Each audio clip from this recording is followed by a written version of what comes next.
Halo Sobat Amulet, kembali lagi bersama saya Welawati di Podcast Amulet. Nah, di sini saya tidak sendirian, saya sudah ditemani bareng Yogi dan Sinta dari organisasi Forum Mahasiswa Bidik Misi dan KIP Universitas Islam Indragiri atau biasa dikenal dengan Formadikip Unisi. Nah, sebelum lanjut, saya berbincang-bincang santai dengan dua bintang tamu kita pada hari ini.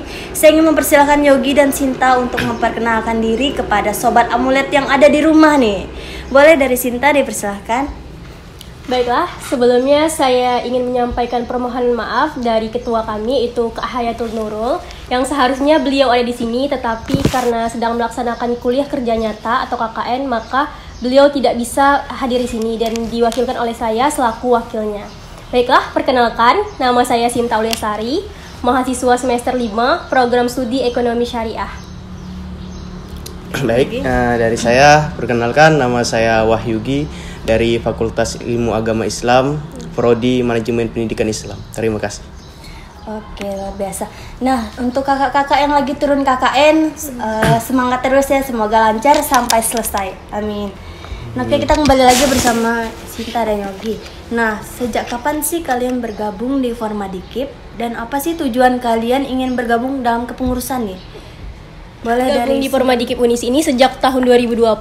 Nah, yang menjadi tujuan saya bergabung di kepengurusannya itu adalah saya ingin berkontribusi. Kan sebagai penerima beasiswa bidik misi dan KIP gitu kan. Nah, inilah kontribusi yang bisa saya berikan bergabung di kepengurusan Forum Mahasiswa Bidik Misi dan KIP. Selain itu, saya juga ingin menambah pengalaman organisasi saya dan juga menambah relasi pertemanan saya, karena di kepengurusan Formadikip ini bukan hanya satu jurusan yang ada, tapi berbagai jurusan yang ada di Universitas Islam Indragiri, seperti itu. Ya, jadi semua jurusan tuh bergabung dalam satu organisasi. Jadi kan menambah relasi pertemanan kita seperti itu. Benar sekali. Nah, untuk Yogi sendiri? Kalau dari saya sendiri, mengapa saya bergabung ke organisasi ini? Tentunya yang pertama, saya sebagai mahasiswa lah tentunya kan, kita bergabung ke organisasi itu. Yang pertama, saya ingin menambah wawasan, saya, menambah pengalaman, mencari jati diri saya kan. Saya ingin menjadi seorang pemimpin bagaimana. Jadi di organisasi ini kita kan belajar untuk menjadi seorang pemimpin. Mungkin yang kedua, saya ingin bergabung karena saya adalah mahasiswa KIP. Nah, disinilah partisipasi saya untuk mengembangkan dan membesarkan nama KIP tersebut. Wah, luar biasa. Berarti adalah kontribusinya terhadap keluarga sendiri gitu ya. Betul. Oke, ini untuk selanjutnya nih. Baru-baru ini sukses gelar Festival Sains Formadikip Jilid 2 yang dimana dihadiri langsung oleh Bapak Bupati Indragiri Hilir, yang dimana membuat acara Festival Sains Formadikip Jilid 2 ini menjadi sorotan. Nah, boleh dong diceritakan sedikit gimana kegiatannya atau pelaksanaannya itu seperti apa? Boleh untuk Yogi karena selaku ketua pelaksana ya? Ya. Jadi sebelumnya pada tahun lalu kegiatan Festival Sains ini sudah dilaksanakan jilid yang pertama. Nah, karena kegiatan tahun lalu itu bagus, jadi pada tahun ini ketua kami mengusulkan untuk mengadakan festival tersebut lagi.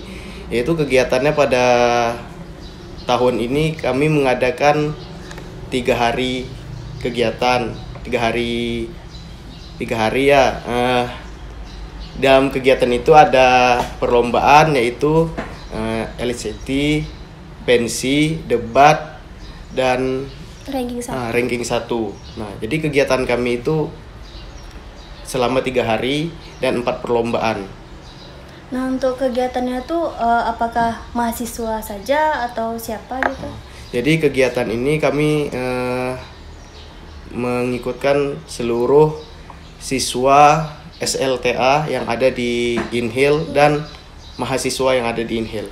Wow, jadi gabung tuh ya? Iya, digabung. Nah, Formadikip ini mengadakan festival menghabiskan dana kurang lebih 9 juta rupiah, yang dimana festival itu diikuti gratis ya, tanpa biaya pendaftaran speser pun. Nah, gimana tuh, ceritakan dong cara alokasi dapat biaya tersebut. Boleh dari Yogi dulu? Saya sebenarnya kami sudah jauh-jauh hari untuk mencari dana dalam kegiatan kami. Nah, jadi kami walaupun terbilang KIP kan mempunyai banyak uang kata orang-orang kan, memiliki banyak uang, tapi amin aja lah kan. Semoga memang betul-betul banyak uang kan. Nah, jadi melihat seperti itu bahwa Formadikip ini banyak uang itu sebenarnya tidak cukup untuk kegiatan kami. Nah, jadi kegiatan kami itu tidak hanya mengandalkan uang kas, karena kami mengandalkan uang kas itu hanya dapat uang kas itu hanya 6 bulan sekali itu. Nah, jadi per orangnya itu ada 50.000 nominalnya. Dalam kegiatan ini kami mendapatkan uang kas itu ya kami buat proposal.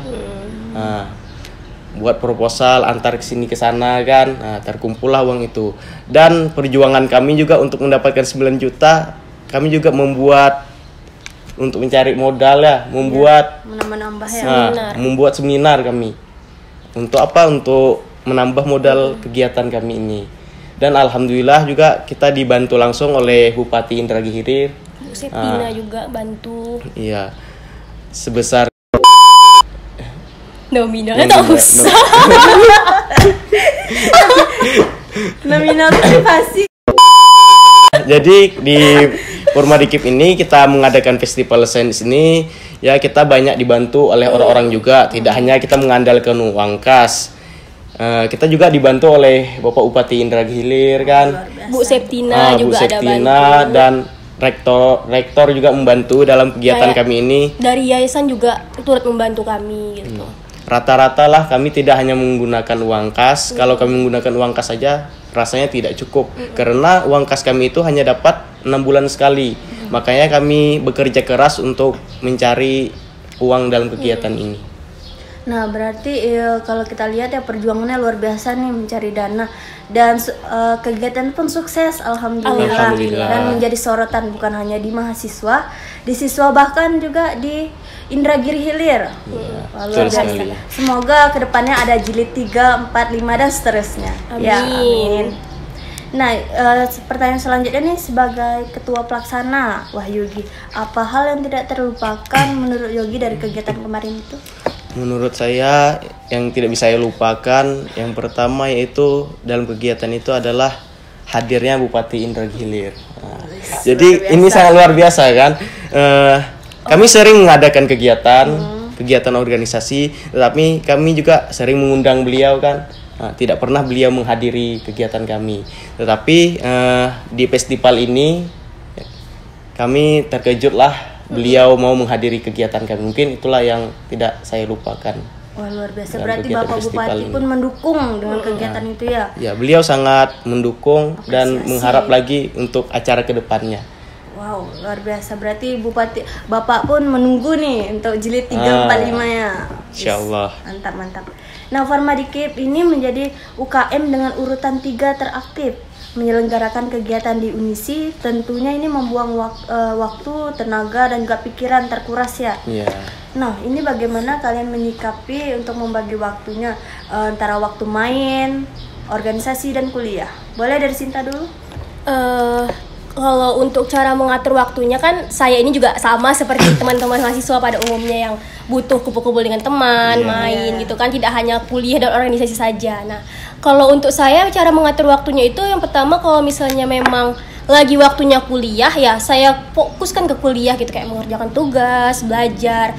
Karena kan kuliah ini kayak merupakan tanggung jawab saya kepada diri saya sendiri dan juga kepada orang tua saya nih sebagai untuk menyelesaikan studi saya tepat pada waktunya gitu. Jadi tidak bisa diganggu-gugat oleh kegiatan organisasi maupun main. Nah, kalau untuk organisasi itu saya lakukan setelah saya melaksanakan kuliah. Setelah melaksanakan kuliah baru kegiatan organisasi. Nah, untuk waktu main itu di sela-sela waktu senggang antara kuliah maupun organisasi. Kan kuliah itu tidak 24 jam kan kita kuliah kan. Nah, juga kegiatan organisasi juga seperti itu, tidak 24 jam kita berkegiatan organisasi. Nah, di waktu-waktu senggang itulah saya gunakan untuk main gitu kan. Jadi intinya tuh jangan sampai kita nih terlalu fokus ke organisasi sehingga kuliah kita itu terbengkalai. Jangan juga terlalu fokus kepada main sehingga kuliah juga terbengkalai. Jadi sepandai-pandainya kita gitu untuk manage waktu, yang mana untuk kuliah, untuk berorganisasi dan juga untuk main, seperti itu. Kembali lagi pada diri sendiri. Iya, bagaimana memanage waktu kita gitu. Iya, sangat luar biasa ini. Ini untuk kawan-kawan semua bisa nih dicontoh Kakak Sinta nih ya. Nah, untuk Bang Yogi gimana tuh? Kalau saya sebenarnya membagi waktu main, organisasi sama kuliah. Betul yang disebutkan Kak Sinta tadi. Tergantung kita bagaimana kita memanage waktu, tetapi tidak meninggalkan kuliah kita gitu. Yang kewajibannya. Tidak meninggalkan kewajiban kita. Di saat kita kuliah, kita kuliah. Nanti di saat kita organisasi. Misalnya tabrakan nih, organisasi sama kuliah nih. Kita lihat dua sisinya.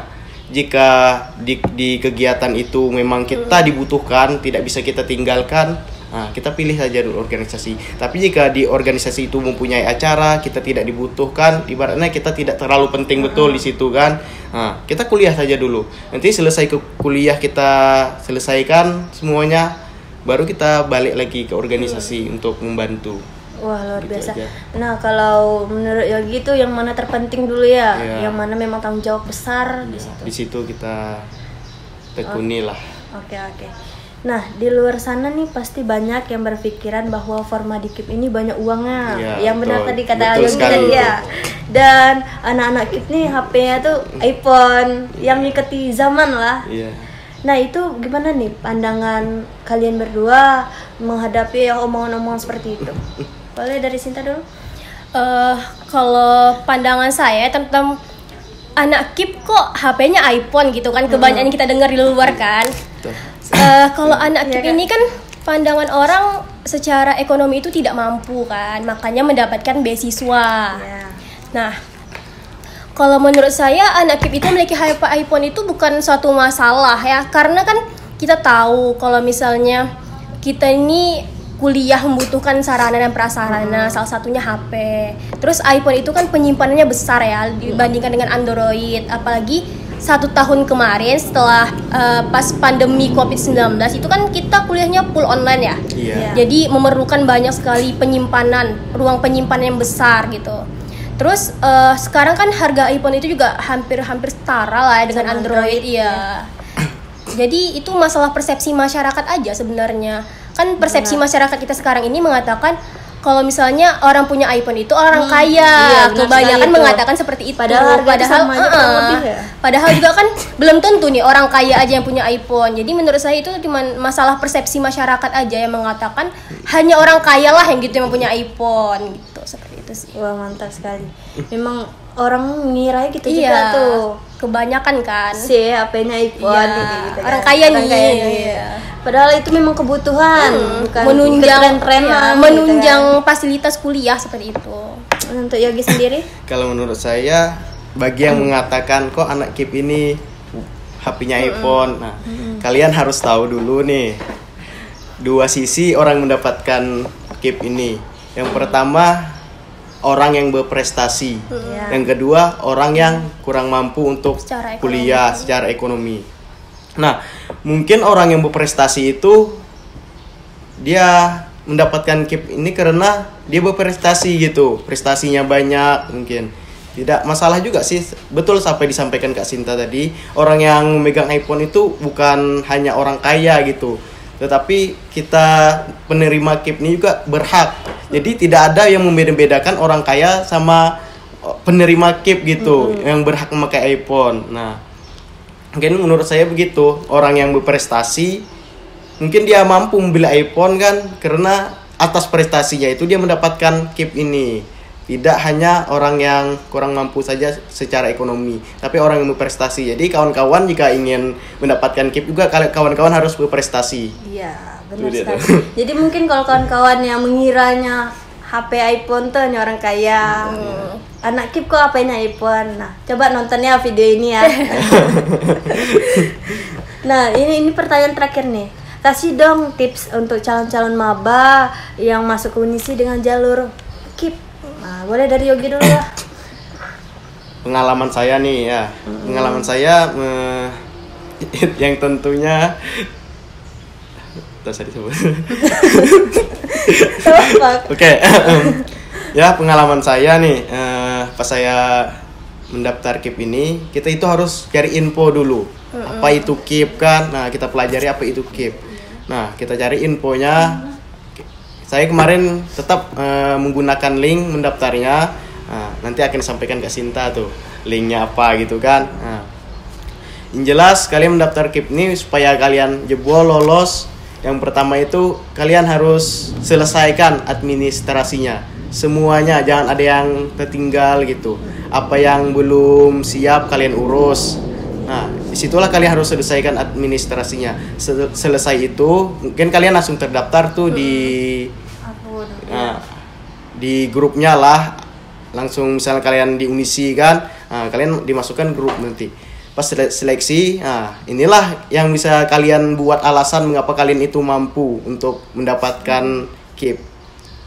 Mungkin itu aja. Berikan keyakinan nih kalau memang dia berhak untuk menerima KIP. Kalian yakinkanlah kepada wawancara kalian itu bahwa kalian nih berhak gitu menerima KIP ini bagaimana gitu. Dengan fakta, jangan bual-bual.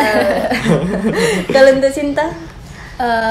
Yang bisa saya kasih tips ya untuk mahasiswa baru untuk yang mau masuk ke Unisi dengan jalur beasiswa bidik misi dan KIP. Yang pertama itu kalian harus mendaftar dulu di Unisi yang pastinya, terus mendaftar ulang menjadi mahasiswa Unisi. Selanjutnya kalian bisa mendaftar beasiswa bidik misi dan KIP itu diklik saja di Google dengan website kipkuliah.kemendikbud.go.id. Nanti setelah kalian cari itu di Google akan muncul website tersebut. Setelah muncul website tersebut, kalian tinggal isi semua data yang diperlukan di website tersebut. Nah, setelah diisi, nanti kalian tinggal simpan. Setelah disimpan, tinggal download itu formulirnya. Di situ ada 2 formulir. Yang pertama itu formulir pendaftaran dan juga formulir data diri kalian. Nah, setelah itu kalian tinggal menunggu nih dimasukkan ke dalam grup calon penerima beasiswa KIP kuliah kalau sekarang namanya ya, KIP kuliah tahun 2022 karena sekarang kan tahun ajaran 2022-2023. Nah, setelah dimasukkan ke dalam grup itu kalian tinggal menunggu nih tahap interview atau wawancaranya. Setelah kalian mendapatkan jadwal kalian untuk wawancara atau interview, kalian tinggal menjawab semua pertanyaan dari pewawancara dan juga meyakinkan di pewawancara apa sih yang membuat kalian itu pantas gitu menerima beasiswa KIP kuliah ini. Nah, setelah kalian mendapatkan selesai interview, kalian tinggal menunggu gitu hasilnya, keputusannya. Setelah dinyatakan lulus itu biasanya tinggal pembukaan buku rekening aja ya, pembukaan buku rekening seperti itu. Jika teman-teman calon mahasiswa baru ini ada yang ingin ditanyakan atau kurang jelas tentang beasiswa KIP kuliah ini, silahkan tanyakan di forum mahasiswa bidik misi dan KIP Unisi atau Pormadik Unisi di IG-nya, silahkan DM saja atau bisa DM di IG pribadi saya itu Sinta Oliasari dan juga di IG pribadi Wahyugi seperti itu. Oke, terima kasih nih buat Kak Sinta dan Yogi. Semoga untuk calon-calon maba yang mau masuk jalur KIP kuliah bisa terbantu nih. Tips dari Kak Sinta tadi itu adalah mengakhiri podcast kita pada kali ini. Dan sampai jumpa untuk podcast selanjutnya ya kawan-kawan. Bye.